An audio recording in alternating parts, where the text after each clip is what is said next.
শুভ সকাল সবাইকে। আজ শনিবার, সকালের শুরুটা হলো আমার ১ গ্লাস মৌরি ভেজানো জল দিয়ে।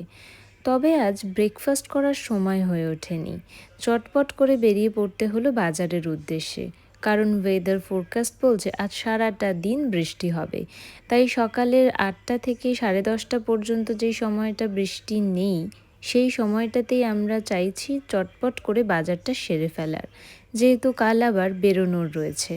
বাজার বলতে সেই রকমভাবে কিছু কেনার নেই। কালকেই আমার সমস্ত কিছু কেনা হয়ে গিয়েছিল। তবে আমার বাগানের জন্য কিছু জিনিস বাকি ছিল। এই যে, আজ আমি একটু প্ল্যান্টিং করলাম। কিছু মাটি কম্পোস্ট কিনতে গিয়েছিলাম। এসে আবার কর্তামশাই বসিয়ে দিল স্যামন স্টেক। শনিবারের দুপুরে স্যামন স্টেক আর পিৎজা খেতে আমার ভালোই লাগে। তবে পিৎজাটা কিন্তু হাতে বানানো, একদম ফ্রেশ। এরপর আমি ডিনারের প্রিপারেশনের জন্য পেঁয়াজ কেটে রেখে দিচ্ছি। যদিও ডিনার আজ কর্তামশাই বানাবে, আমি নয়। এই যে, সন্ধে হয়ে গেছে, কর্তামশাই অলরেডি ডিনারের প্রিপারেশন স্টার্ট করে দিয়েছে। এবার আমি চললাম স্নানে। এবার শুধু আমার খাওয়ার অপেক্ষা। ওমা, স্নান থেকে এসে দেখি এখনও প্রিপারেশন মাঝপথেই রয়েছে। ইয়ার্কি করে জিজ্ঞেস করতে বলল, আজ আমার সারা রাত লাগবে, তোর আর আজ খাওয়া হবে না।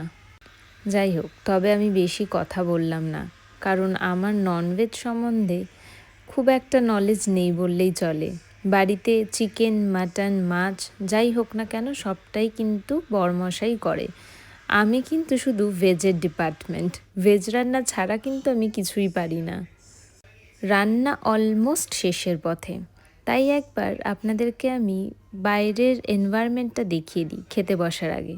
এখন কিন্তু এখানে 9:30 বাজে, তবুও কিন্তু রোদ ঝলমল করছে আকাশে। এবার খাওয়ার পালা। খাওয়া শেষ এবং প্রত্যেক দিনের মতন 1 গ্লাস কোলাজেন পাউডারের জল খেয়ে আমি ঘুমোতে গেলাম। গুড